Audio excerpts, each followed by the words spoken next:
Hey Nitin, how are you doing? Hey, Prasanna, I'm good. How are you? Good, very good.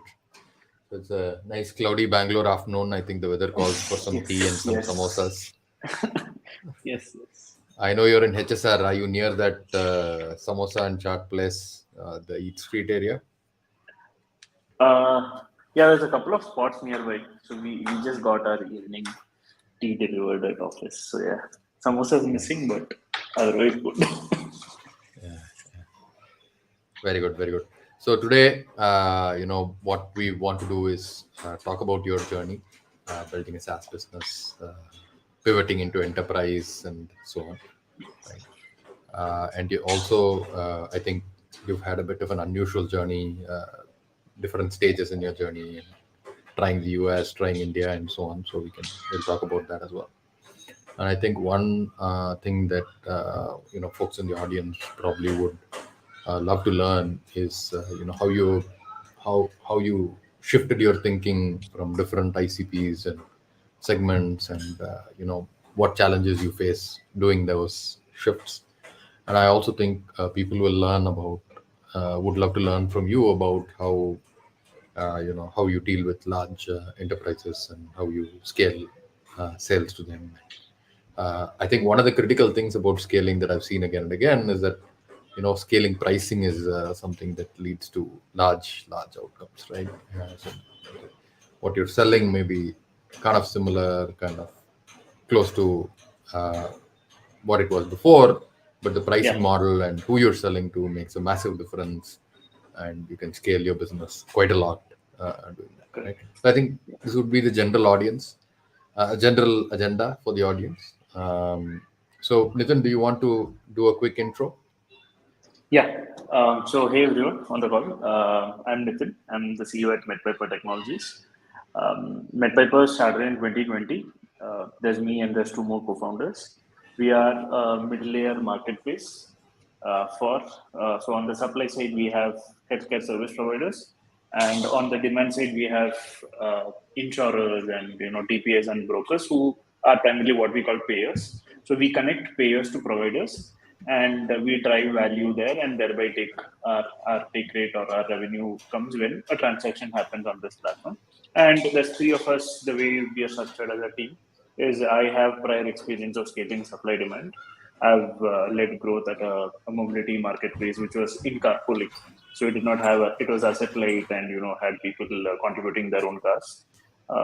Co-founders Shivanand prior to this had a startup that was acquired by Paytm Money, extensive experience in scaling supply side operations. And Pranay, who's our third co-founder, comes from Ernst and was an IT architect, so has the experience of integrating with large IT enterprises. So the complete, hoops and downs around how do you go about enterprise IT, and what generally ends up being, even once you get a yes on the deal, how do you go ahead to full deployment, etc. So that's how the founding team is structured. Plus, we have a core team of people who have spent cumulatively about 100 plus years across insurance, diagnostics, etc. So that's a core team. That's about us. We are, yeah, now about 3 years old. We've had one major pivot. We are one of those few companies that went from saying, okay, I'm going to settle globally, including US and India, to then shifting our focus back and saying, no, I'm just going to look at India for the next set of few years.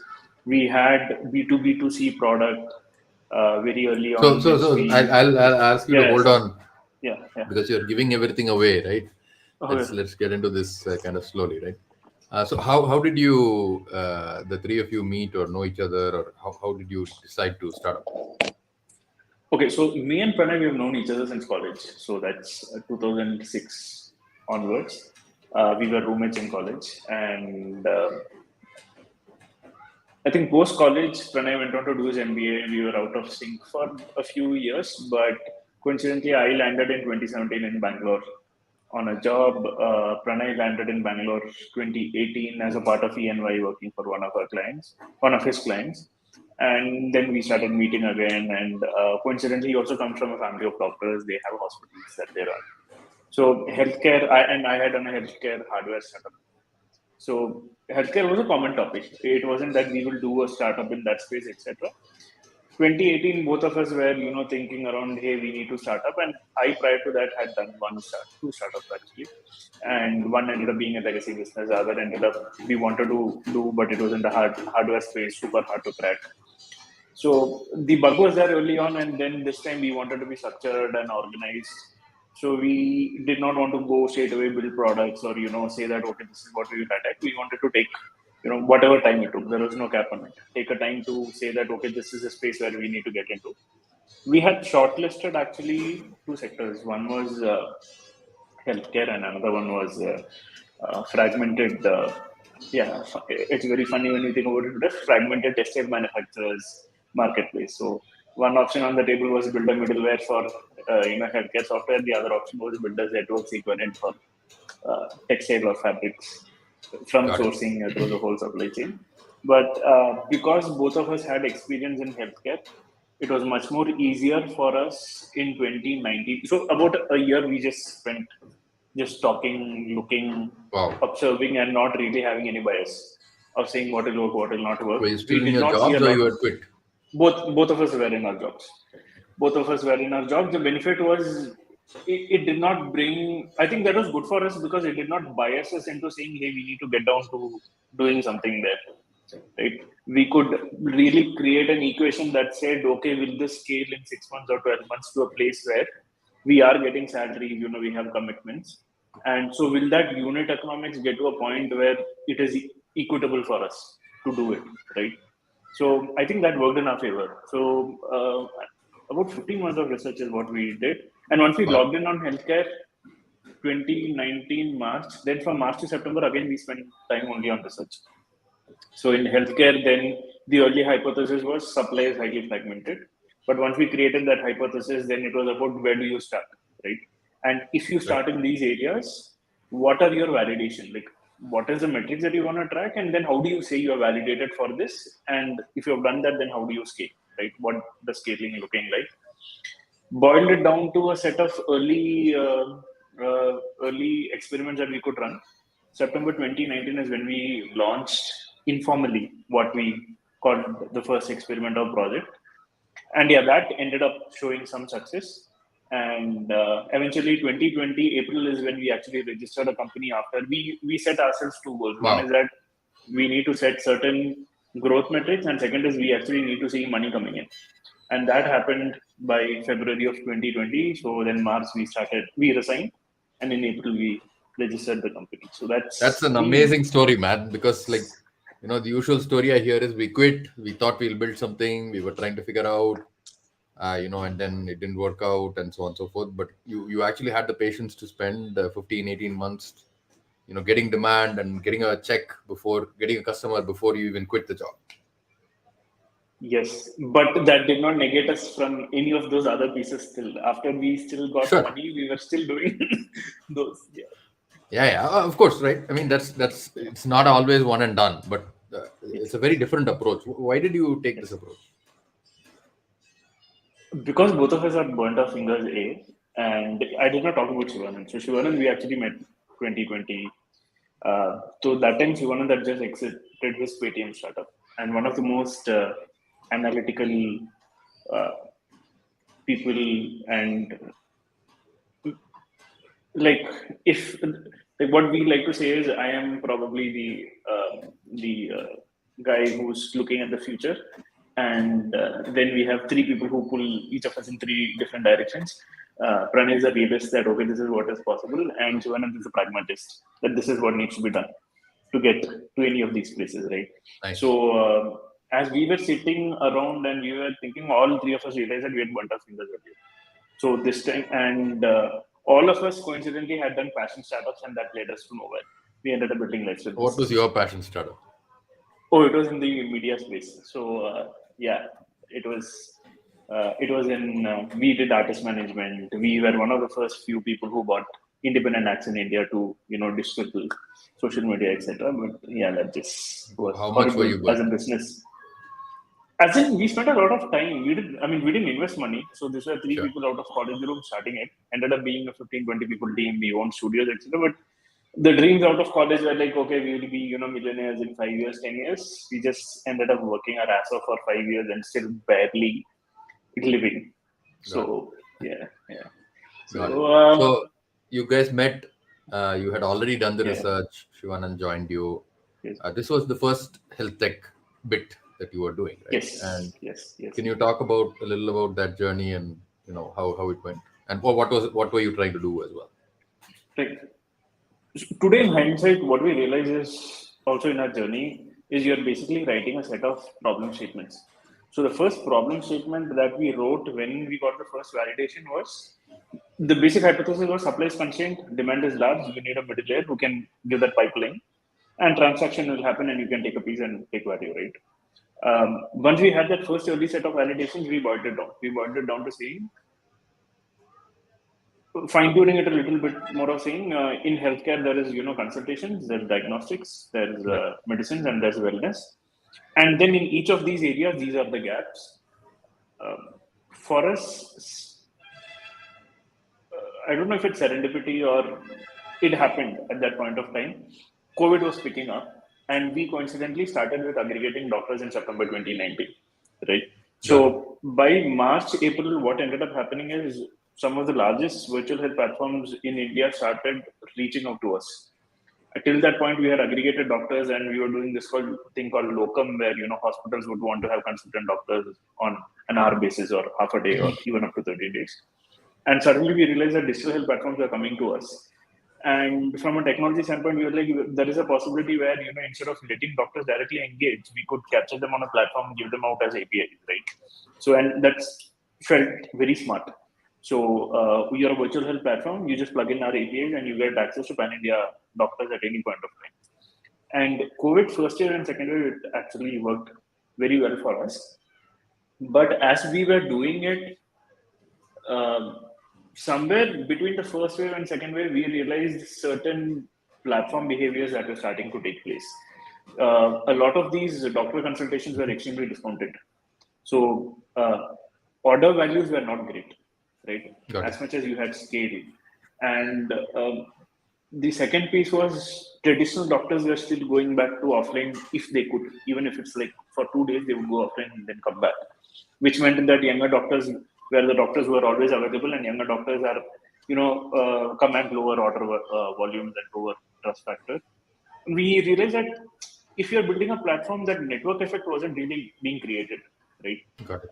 Every transaction looked like it did not take the same amount of effort, but every transaction was high effort Got it. because you had to nudge and to create those, and that for us did not feel like it would scale beyond a point, and the unit economics did not fall in right.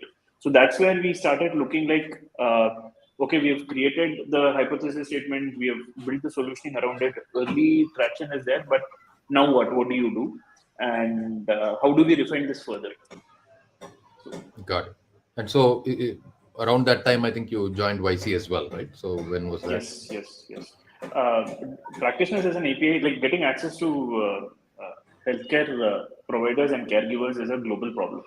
So once we built it out, once we had the early version, we had applied to YC, we got into YC September 2020. We went on to raise a little bit of money. And this was all the time we were riding the COVID wave.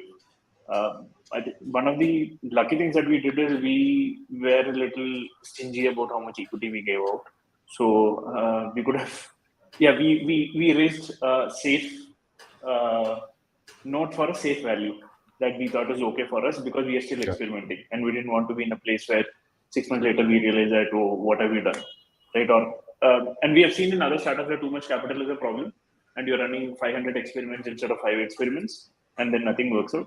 But in spite of that, we still did all the mistakes. We did Of do course. like 7 experiments at a point of time. Once we had doctors, we were like, what more can we, like classic examples, right? Once you've got the ICP, you're Sure. like, what more can I sell to this ICP? And Right. how do I increase the order value, etc. We played all those games. But Right. yeah, till 2021, this practitioner as an API piece was the core of what we were offering. Got it. And so, how was the YC experience? What did you change, or what did you add to your product or your offering? How did that help you with going global? Yes. YC YC is very growth focused, right? In the sense that, and that I've experienced with YC, I've experienced with Upekkha. When you get exposed to a room full of extremely smart people and extremely uh, passionate people about who want results and outcomes fast, you automatically start performing to at least the mean level, right? You do not want to be the worst performer in the room. A. B is the quality of conversations and insights that you have tends to be on a much higher tactical level. Like advice is free in the world, right? But Right. what is that one insight or what is that one thing which you can do to solve for the problem that you will have tomorrow morning or you had today morning? uh, these things were super valuable. So as I said, you get exposed to an extremely hungry set of people. You get exposed to people who in YC. I think our biggest advantage was the partner ecosystem is insanely good. So we were able to talk to companies that are trying to do what we were doing in the US, right? So one of our reinforcement for saying we need to deep dive into our business and look if this is working or not, and not just sail the wave, was because we were able to talk to a lot of people, not just in healthcare itself, but people who were doing these marketplace models generally. And we were not able to get to a point of conviction where it said that this business on the current model could completely go and sustain ahead. Got it. Makes sense. So you finished YC, you were scaling this business, but the unit economics was not working out. You saw that there's money in it, it's happening, but it doesn't feel right, right? It doesn't look right, it doesn't feel right. The numbers don't add up, right? So a lot of people would have shut down their startup at that point in time, right? So what happened at that point? What did the three of you decide, and how did you decide to change what you're doing? One is we had good investors where we were able to go back to them and say that this is how we are thinking about it. And then being able to sit back and say, okay, fine, but we trust you guys and we think you guys will arrive at a solution. And if there's anything else you guys need, let us know. We will, connect you, etc. So from a baseline point of view, so when we were thinking about this, we still had like 50% of the money that we had raised in the bank, right? So you And hadn't like burnt it all. no, no. Okay. So, and the second piece was even when the experiments we were running, we did tell them that these are the experiments that we were running. And we also went with the investors who at least had some sort of domain expertise or domain exposure. So it Got it. was easy for us to say why, if we were able to put forth to them that this is why we are looking at this way and why we think this experiment is important. We did not face a lot of music there, yeah, Got it. as long as it was on lines of what it was.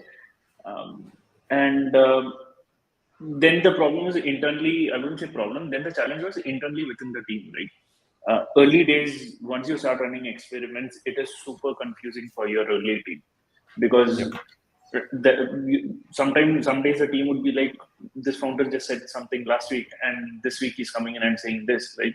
And that's Totally an understand. extremely tricky spot for you as a CEO also, because you are accountable for taking the ship in a particular direction, right?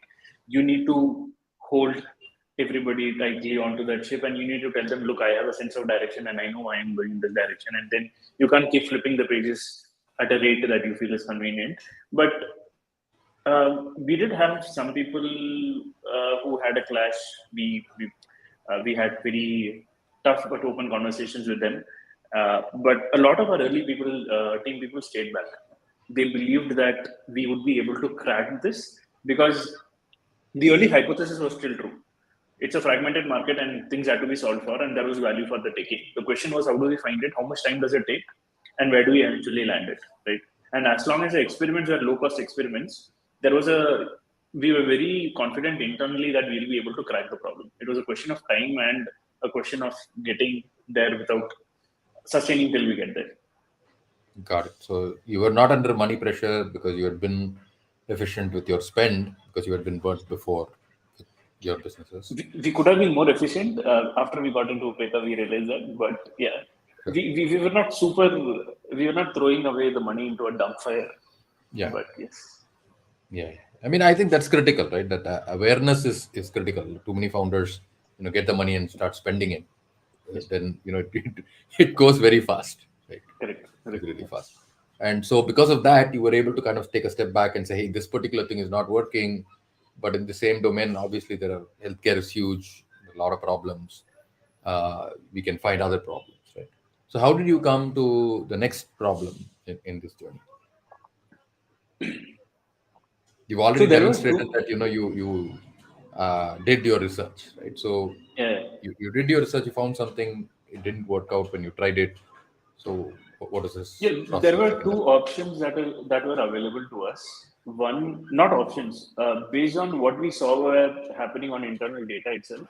We saw that one, there was still a large pool of standalone doctors who still wanted to have ownership of their practice. Like there was a shift in behavior that platforms are taking, virtual health platforms are taking a big piece. They don't bring me customer retention, and doctors actually want customer retention, right? So that was one insight, and the second insight was out of the four pieces that we mentioned: consultations, diagnostics, wellness, and medicines. Medicines and diagnostics were high margin businesses with steady volumes and extremely fragmented, right? And there the unit economics seemed to work there. So we decided to take the first path because doctors were something we were continuously already engaged with. Hmm. And that is actually when we applied to Upekkha, right? We had this product called Insta Clinic. So we created the um, link in bio tool for medical practitioners, and we decided to just keep it an open product. It didn't matter where you are, you could just put it, you could put it. So if you're a medical practitioner, instead of you being on a Practo or a Tata 1mg, you could just put this on your Twitter, on your WhatsApp or on your Got it. Telegram, and any of your patients could directly do booking with you. And this had the complete tooling, not just to capture bookings, but also to give that audio video consultation, generate Nice. prescription, and you could push it out. So we had the whole stack built out. So that was the first experiment we were running. And the second experiment was, how do you rebundle what we already know is happening in diagnostics and pharma, right? Because as much as we had built out doctor network, slowly we had also built out diagnostics network and pharmacy networks. So, and once we started doing it, the LinkedIn bio tool actually accelerated very fast. In the early days, it was a free tool, and we honestly didn't know how to price it, right?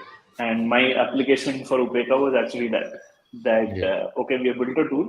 This looks like a SaaS tool which we could sell to, and signups from countries like Canada, US, parts of Europe just went through the roof because there people have to wait to get doctor consultations, and doctors are bound to hospitals. But these individual doctors would be still open to giving consultations for their existing patient just on an audio video call, and you could bypass all those systems that Got it. generated friction. So those numbers were, and for a period of time, we were these hyper kids just looking at the daily numbers growing on the dashboard and like, oh, okay, this is it, this is amazing. And the other experiment ran very slow because there it was about who wants to do the biggest basket of diagnostics and pharmacy. What does that look like? And who would be the payer willing to sponsor it? People are not going to pay your average order basket in medicines or in diagnostics. In medicines, it is like 600, 800, 900 bucks. Hmm. In diagnostics, it's retail versus corporate. There's a difference, but it's the average order value is 1,200, 1,500 bucks. And so demand, supply, capital, again, those three levers there, how does it work? We Got actually weren't fully clear, fully mapped out there. So we were more eager about the InstaClinic piece, the LinkedIn Bio tool, and that was still an experiment that was looking to get validated. That is where we were.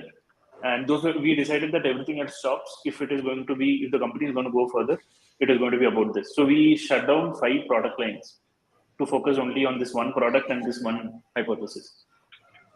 it. Got it. And then, so what happened to Insta Clinics?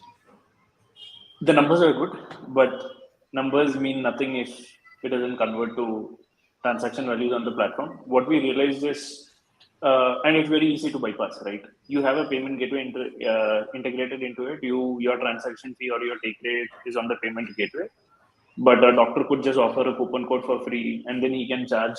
So you have off the transaction enablement happening by default. where doctor could say that just walk in and I will charge you. You don't have to make the payment, or you can pay after the services, etc. And there was I wouldn't call it plateau. So if, and now that we knew that dropouts are going to be an important piece, it is not going to be single digit percentages, it will be double digit percentages. Then the question is, we need to at least have a user base which is willing to pay for this. But then it was about, do you integrate with Epics of the world, do you integrate with Drupals of the world, and then you have to drive transactions to them. So, and to build a huge business around that, again, maybe burn under 10-15 million dollars in getting those early users in, and then literally on a prayer hope that after you have your first 2% or 3% who monetize, that revenues is good enough for you to get somewhere. This is where we were in December 2022. And parallelly, the diagnostic piece started falling into place. We were able to talk to a set of people in a very traditional industry that is triple digit billion dollars, who have from the 1980s onwards always done diagnostics, but what they were doing in 1987 is how they are doing it today. Right? Nothing has changed for them. And we realized that all the problems that we perceive in InstaClinic is solved for there. Plus, additionally, they don't have their default assumptions of how the tech is supposed to work. Then they forget Airbnb grade of experience, Windows XP grade of experience itself was fancy for them. Okay? So, yeah, that is. So this segment was on Excel sheets. This segment was on, Yes. no, they were no emails, software. phone calls, and Excel sheets. Right? And what could ideally be done via technology in a matter of 60 minutes, they were spending about 4 days to get the same process done. Right? So that validations started coming in there, and we were lucky there where, and we said, okay, we can solve for this. And in December, we went to one of these guys and we said, hey, we can solve for this, but we have not built out anything. Would you want to start pilot with us to solve for this? But from day zero, it is going to be a paid pilot. And they said yes. And and that is, of course, we are a part of Upekkha cohort also by then, right? And by that time, you're already aware that one of the best places in the world you can be as a startup is where your client is willing to pay you money for a product you don't have, and say that, you know what, you come and sit with us and build a product out. We will give our people from our side if needed, tell them to dedicate hours so that you can build it out completely. Right? And that happened. And yes, so that is when, once that happened, we started focusing more there, because we started noticing templates of the same problem across the whole industry. Got it. And so the validation of a check hits very, very differently, right? Of a check hitting, second is traditional industry. Within 3 weeks of the first guy talking to us about the problem, he had talked about us to somebody else in the industry at a different company. And Really? that guy actually hit a WhatsApp, this one that, hey, we heard you guys are doing this for them. I'd like to know more. Right? So you see that, okay, you're really solving a deep problem for somebody. Right? And these are people at a SVP, EVP level in 1,000+ crore companies. So that was interesting for us. It was new, but we felt that something seems to be moving right in that direction. Got it. So what was kind of the difference between, the previous problems you're solving and this problem? How qualitatively, how do you think they're different? Okay, so the previous problems that we were solving for were vitamins, they were not painkillers, like, to put it very bluntly, right? If our product ceased to exist, nobody's life was going to get affected. They would still continue about their functions, etc. But in the new problem, we kind of became addictive to not just them, but the teams around them. Right? And recently, so now we are all about that product. And what we've been able to see is a sustained, not just sustained engagement on the platform itself, but them themselves coming and saying, okay, here is a behavior I would like to change. Yes, that is one key thing. One insight has been that in everything that we did prior to this, we were trying to fit ourselves into existing behaviors, and if those behaviors change even by a factor of 1%, platform actually used to drop down, right? In this case, people are changing their behavior and getting used to us, and then going to that existing vendors and saying, "Hey, boss, this is a new baseline now. But then if you can't do this, we are going to stick with these guys." So that has been fascinating for us. Got it. So, I'm sure that in 2020 or 2019 or whatever, you heard this, build painkillers, don't build vitamins, solve Yeah. real problems, believe in customer capital. I'm sure you've heard all these things like before, right? Yes. But, how does it, uh, how is it different for you now? Did you believe it at that time that these things were possible? Did you believe that you were doing that? Like if you were to talk to Nitin of 2019, right, and you had to tell him something like, around these three things, right, what would you tell?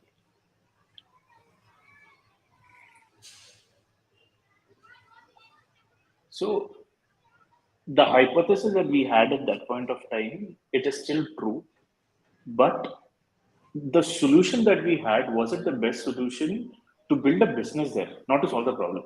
Problems are getting solved, right? So today, the learning is that not all problems are problems that can generate a business out of it. Hmm. Some problems are, there are three levers we feel you have to solve today where we are. You have to solve for supply, you have to solve for demand, and you have to solve for capital. And for a business, that means, at least for us, right? So that means supply side we have to be strong, demand side we have to be strong, and transactions, unit economics, everything has to work. Very early on when we started out, we were also clear that we have not fully figured this out yet. So let's solve for supply first. Once we have enough supply, we'll go to demand.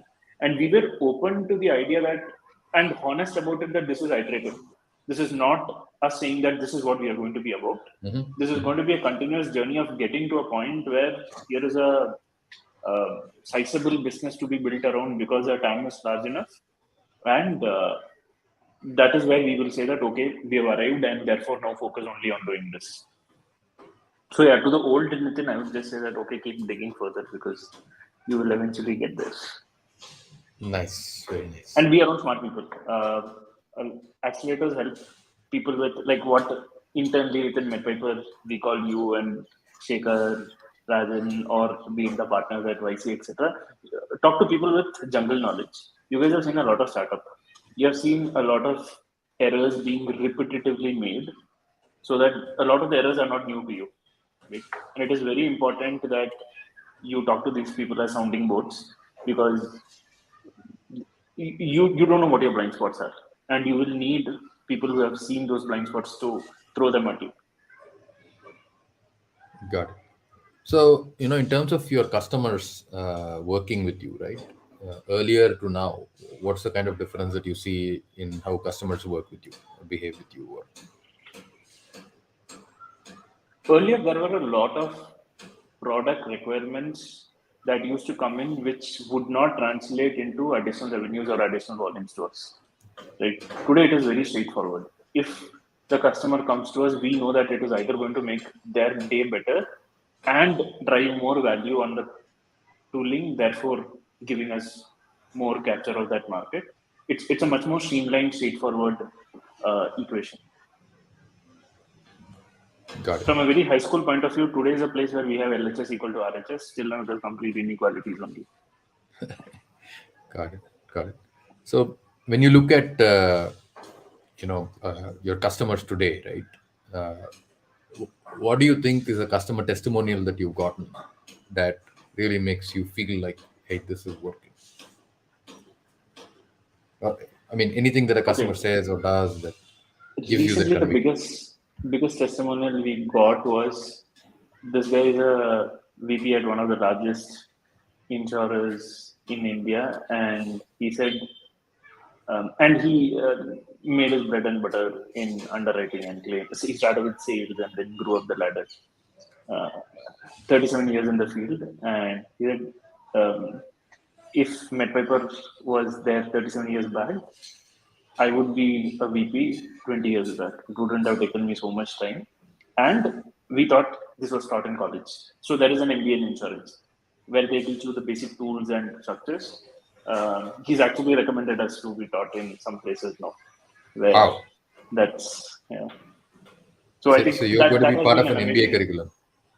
Yes, an MBA insurance semester is going to be built around one of those pieces. That's We are going to crazy. be featured as That's crazy. So you'll become an industry standard of some kind. hopefully yes, and that's a huge validation, right? Where somebody who is because what we had seen earlier was the confidence, especially in healthcare or payer markets, that a new technology can come and create transformative change is very low. Because in their ways, all the smart people who could do most of the things in tech have already done it, right? They have tried different tools, they have tried a million products, and very few of them have moved the needle.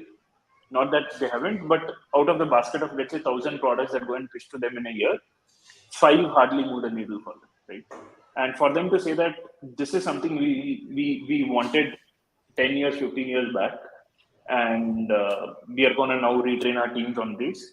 That was amazing for us. Got it. So looking forward, right? Or actually, there's a big shift that you made from individual doctors to now dealing with large companies. How has that been, and what is that? What did you have to change about yourself and your business for There is this? no more a face and name for your customer. Earlier, all our users were standalone users, right? You had a We could literally bio page for them. yes. Like we we actually had tools like a resume builder for a doctor because we noticed that doctors make horrible resumes. Right? So we said, hey, we'll give you a tooling for that also. You just input basic details, and this was much before ChatGPT and all existed. Right? So we knew each of our user as a user, standalone user, and therefore problems associated across fragments of ICPs. Here is a doctor between 30 to 45 years old. Here is a doctor. She's a gynecologist, etc., etc. Enterprise is completely different beast. Right? I mean, there are teams. Some teams are supposed to work together. Some teams are supposed to, keep each other's in check. Workflows between them are supposed to be efficient, but at a particular rate of efficiency, not here nor there. Um and it is not a straightforward conversation, right? If let's say you're a doctor, I show you the tool, and if the tool is something that you associate, you just go on and sign up with it, right?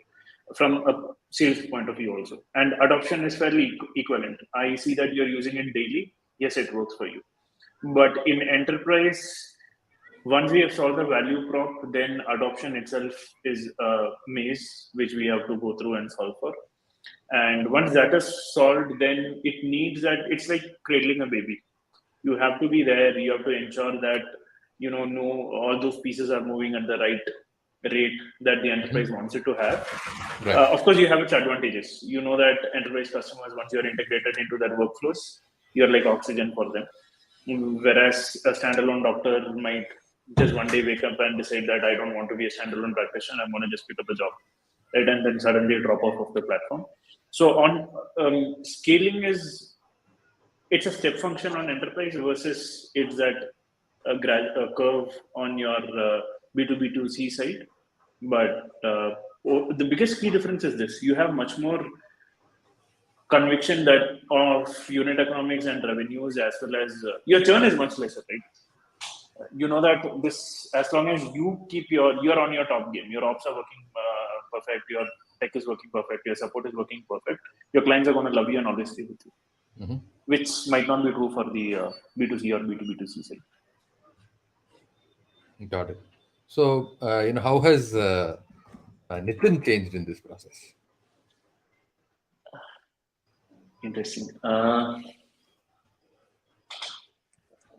2020, not just me, but the founders, we were a lot more of the belief that everything is a founder problem, and that translates to a sense of havoc inside the company, because you don't realize you're doing it, but somewhere it looks like micromanaging, somewhere it looks like, is this something that the founder is really supposed to solve for? And there's a lot of overlap of roles, and it becomes this weird kitschy, right? And you unknowingly created a monster within your org, right? So for me, primarily, the biggest learning has been that sometimes let smart people just enable them, tell them this is what we want, and let them do what they need to do because they get it done. Not everything needs to be a fire that the founder directly has to set for. And sometimes learning to let go has been a new learning. Uh, it's earlier a small client calling up and saying, "Hey, this went wrong. Why did this happen?" Used to give a sleepless night. Today, we know that the client, yeah, it's 5:30. His call has come 6 o'clock. The client is also going to log out. He's going to be worried about 9 o'clock in the morning. That we have to last to sort it out. So yeah, those would be the biggest changes. Less paranoia in terms of what tomorrow looks like. How would you say, the, the problem is the founder's problem versus the team's problem versus the market's problem? Has that, have you changed your opinion on that? Any thoughts on that? See, market's problem and founder problems, I think both of them you will get to know immediately. If you are not growing, if your company is not growing, if your revenues are not coming in, if you think you've built the fundamental is if your hypothesis is true, you have built a great product, there is demand for it, then you are supposed to grow. That's the default, right? That's the truth. And if either of those things are not happening, somewhere there is a problem, right? And if it is stemming from a founder problem or a market problem, it might not be apparent to you, but everybody around you will notice it, right? If it's a market problem, you will also notice it. If you're the only guy in the room who's thinking that there is this problem, but I don't know what the problem is, there's a good chance it's a founder problem. You have mostly been the cause of it. If it's an internal problem, today, how we see it is that is where all your metrics come into place, right? You have your internal metrics, operational metrics, success metrics, all that ticketing, escalations, etc. There are certain internal problems will always continue to exist. Right? The whole question about internal problems is how do you, it's like you do not want to, which we also did in the beginning. Early on, we spent a lot of time trying to identify the root cause. But sometimes it's not about identifying the root cause immediately, it's about solving the problem and seeing if there is a pattern, and then decide that okay, here is a problem that has come 500 times, therefore now I will do RCA on this, versus something that came one time and then you realize that it's a 5-day RCA you have done and it's never going to occur in the lifetime of your company. Got it. So actually, you're quoting Deming. Okay. Deming is the guy who helped Japan rebuild their industry, Okay. created the whole, Japanese method of manufacturing. And one of Okay. the things that he talks about is that, if you study your outputs, Right. what you will find is that the output is variable. There Right. are things that go outside your whatever quality Right. threshold, Right. but not everything that goes outside your quality threshold is a problem that you can solve, Yes. and or you should try to solve. And one of the things that he Yes. figured out is that 30-40% of management time is going into chasing down these exceptions that are happening, and these are not exceptions that you can actually fix. Yes. Yes. Versus they should be going into solving problems which actually are systemic and therefore can Yes. be fixed, right? And so Yes. Yes. a lot of attention goes into these, like, very like weird Yeah. exceptions that happen, Yes. versus Yes. actually you can systemic issues get swept under the carpet because they're systemic, they're always happening. Yes. Yeah. Everybody considers those as baseline and learns to Yeah. live with them. Right. And so Those are the ones you want to solve for. Yeah. those are the ones you want to solve for, exactly. Yeah. And I think that analogy holds up in what you were saying, because if you look at it, there are a lot of firms which were doing what you were doing earlier, which is helping doctors with their individual practices and stuff like that. And over there, the take rate that you spoke, the issues that you spoke about, the bypassing the marketplace issues that you spoke about, all of these become systemic issues, right? And people Yes. Yeah. have built, have raised a lot of capital, tried to build that into a large business by ignoring those things or trying to say, okay, maybe we'll fix those systemic issues later, right? True. But obviously that's much harder in Yes. some cases. Yeah. So it's interesting that you say that. Uh, you know, how has your pricing model like changed, and what's your kind of price earlier, ticket, ARPU, what you have, and how is your pricing kind of now at a high level per customer or something like that, right? So our earlier model was actually let every supply side define their own price, and we will have a take rate on top of it. So supply side here is Uh, doctor. yes, doctors, and primarily doctors. And if the doctor wanted to engage, like I would want to engage for 200 rupees, you would want to engage for 500 rupees, somebody else would come for 80 rupees. And on top of it, we used to add our own margins and serve it. What we realized is, all things being equal, just reconciliation was hard. Right? Assuming that everything else was a problem that you still sought, it is because doctors could then, which was a feature like between giving them optional price, the allowance to set the, their own pricing. Once you did that, then you had to give them the capability to set their prices every day. Because some days they would decide to work from some hospital, some days they will have a take rate in the hospital, etc. And once you had both of them coming into the picture, no two doctors on the same doctor on different days at different pricing, and we like for whatever reasons that you decide to do it, you realize you're creating more problems for you as a company itself. Right? One is you're not able to lock in your steady revenue per user because that keeps varying. Second is, as I said, reconciliation is a problem. Third is then how do you, of course, fraud happens here. Of course, people try to be over smart, all that. So that was a very, that was a black hole of problems. And we were like, okay, at some point, we know we will have to solve for it. Thankfully, because they started picking up, here and because we had seen all those problems on the other side, here we pretty much on day zero decided even if you're going to do this, there is going to be price rationalization. Doesn't matter who the client is, they get one standard price, they get standard SLA, and we actually realize that they love it. Anywhere, wherever you are in the country, based on where you are, for them within, especially these are large enterprises, right? So for them at the time of negotiation, you give them one price, one SLA, it's a done deal.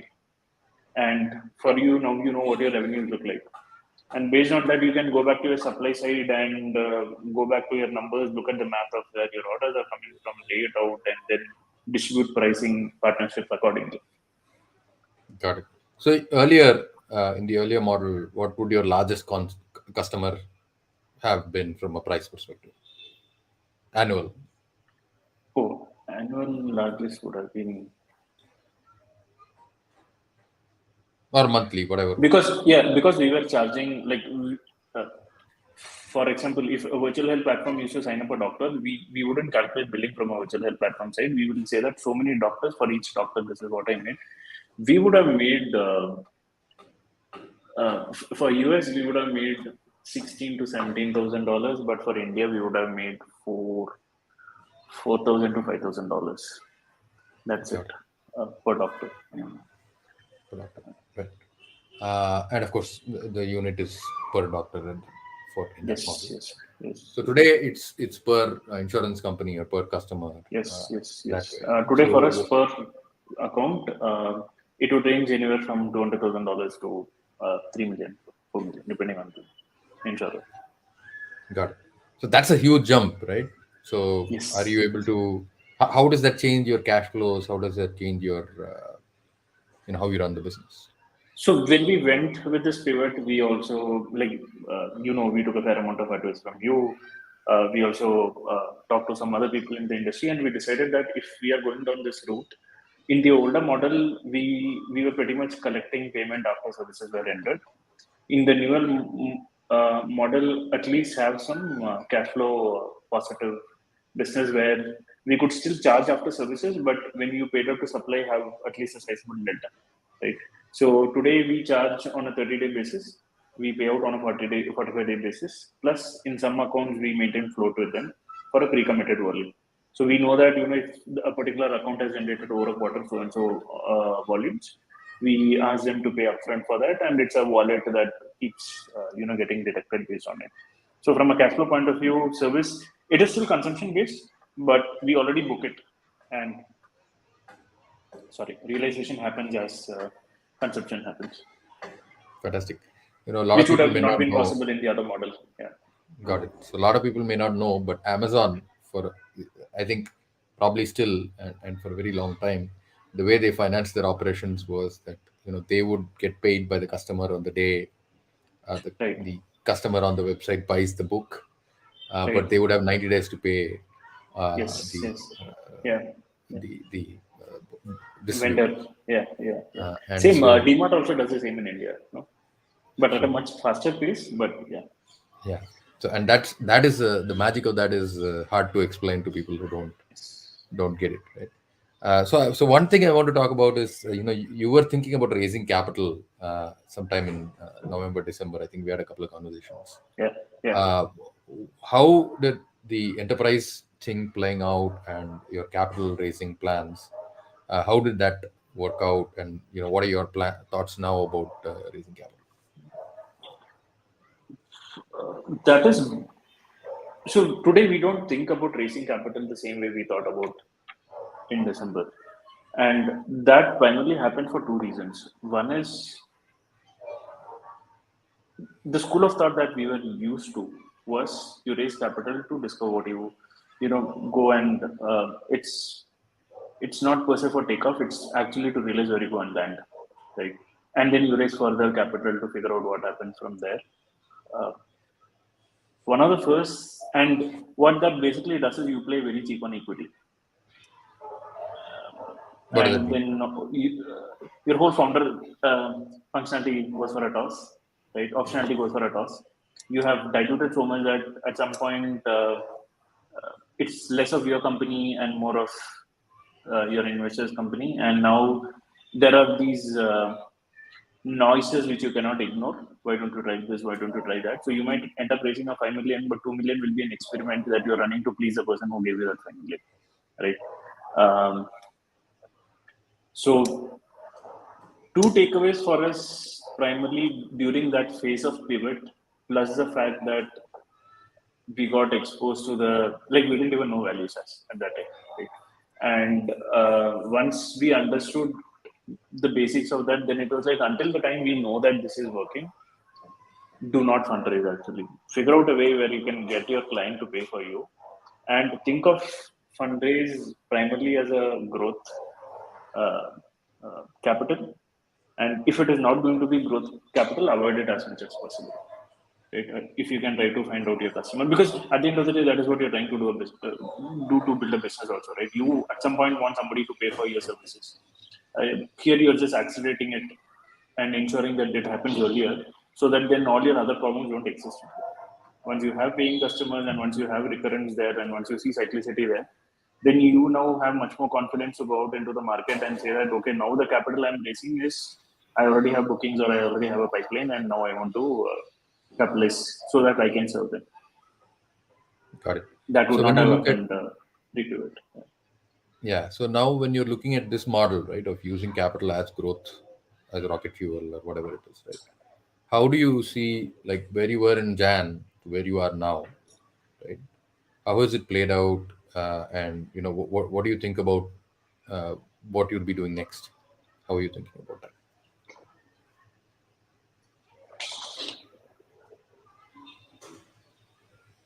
Do you We need? got, I'll yeah, simplify the question, right?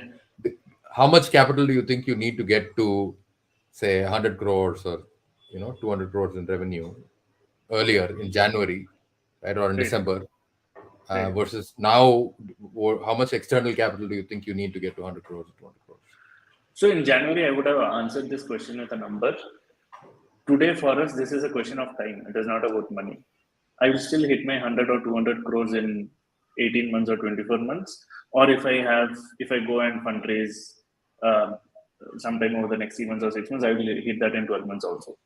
Right? But in January, I would have said, oh, okay, for me to hit 100 crores, I would have had to raise X amount of money, right? Which today I feel is the wrong answer. Today, Got it. because we have pipeline now and the money is to execute the pipeline. In January, it was about discovery was still a problem then. Got it. So what has changed? Getting brutal about the fact that get the proof of the fact that you built a product is in the fact that somebody is paying you month on month, and that is increasing month on month. Right? Got These two things have to be there. Just paying doesn't work. That continuous repetition has to be there, and that itself has to grow. It cannot be static. So now that these two are there, yes. Super. So last couple of questions. I think if there are any audience questions, we can take that. I think we'll just do a few questions here. If you were to start again, start MedPiper again today, what would you do differently? Um, get what we did before we started MedPiper, do it for a bit longer. As in, we did do a little bit of validation and experimentation, but maybe also get a little bit more brutal about understanding the unit economics before you get in, and talk to more people. Uh, we did spend a fair amount of time talking to people, but we still think we could have talked to maybe another 200 people over 2 months and get to where we are much faster rather than talking to people solves 99% of early startup problems is what I feel. Got it. Cool. So, a couple of last things that I want to plug before we sign off. One is we have an Upekkha cohort starting in September, and applications are open now till July 31st. So, in that context, right, I'm going to ask you, how has your Upekkha journey been? What are some of the learnings that you got from Upekkha, and why would you recommend Upekkha to a founder? Anybody who's on the call who's going to watch the recorded video, please apply because Upekkha has been so. When we applied to Upekkha, you know it. We applied at a point of time where we actually felt we were lost, right? Because as far as what we were concerned, we were doing everything right. We had built a product, people were using our product, and money wasn't coming in. And you thought that is a question, right? But the fundamental truth is, and that's where Upekkha helps you, right? You come in and you realize that that is not an output problem, that is an input problem. The question is not how do you build a product where people are using every day. The question is how do you build a problem which people are using every day or with a frequency and are paying you money to do it, and then how do you scale, right? So that then resets your whole approach to validation. It resets. Uh, our US to India shift happened during Upekkha, and it was fairly consistent and easy, right? Because we were able to navigate our understanding of why should we do it and why should we not do it. Those questions were very easy to answer once we had that uh, insight gathering we were able to do. And yes, the main problem that I said, what you need to do very early on is talk to people, and ideally, if you can talk to very smart people. I was able to talk to very smart people at Upekkha. Cool, man. Thank you. Any last thoughts from you on what founders should do differently and what founders should uh, you know how what you would advise to founders now? There is this whole talk about a bad climate, which is true. It is a bad climate for startups in general. Cost cutting is going on. IT budgets have got much more stricter, which is also a very good breeding ground for a lot of new innovation to happen. Because in this market, if you can get somebody to pay for your product or your service, you have you definitely know you're on the right track, right? Seek validation not in cosmetic things like SEO or in things like to a certain degree people just signing up on your product. Seek in this market is a good market to go out there and seek validation in is somebody going to pay us, and on that validation can I build an early business that gets us to an X amount of point. And as a part of that, there are accelerators which help you reach out, sorry, and be open to putting yourself out there as a founder, and be open to getting feedback. Don't be stubborn about your assumptions because there's a good chance that your assumptions are mostly wrong. Got it. Fantastic. So hope to continue working with you folks on the 100 crore 200 crore journey, Thank you. and Thank you, hopefully Prasanna. we'll get there sooner than later and with less risk Yes. as well. I think one of the things that you said which stood out for me in this climate, especially, right, is that I have not seen too many folks in India being able to sell products with very short sales cycles to enterprise. Right? And when we're looking at ticket sizes of 20 lakhs, 50 lakhs, 1 crore, 2 crores, 10 crores, 15 crores, 20 crores, the sales cycles become insanely long. Right? And so one of the things that I really blew my mind when you started solving this particular problem and started talking to prospects was that they agreed to a paid pilot very quickly. That is rare in India. People want to do a free pilot and get entertainment, so paid pilot very quickly. And then when we did the ticket size math and the unit economics math, it was like really, really nice, right? Really, really sweet. And even then, the large ticket size deals have been closing, fingers crossed, closing pretty fast. Right? So I think founders underestimate how many problems that software can solve in the real world that are still there. Right? These problems are still there.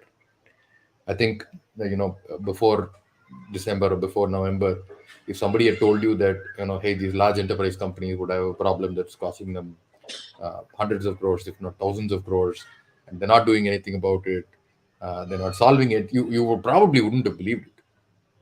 Right? You would have said, no, how can that be, right? But it's true. Now you know it, you feel it, right? And so my message to founders is that there's a ton of inefficiency in every enterprise and every large business, and business keeps changing, right? So when business keeps changing, those inefficiencies keep changing, but those inefficiencies are still there. And so if you are a smart founder, if you're a driven founder, if you know how to talk to a lot of people, you can figure out real problems that are very core inefficiencies, which if solved can lead to a hell of a lot of money for your customer and you, right?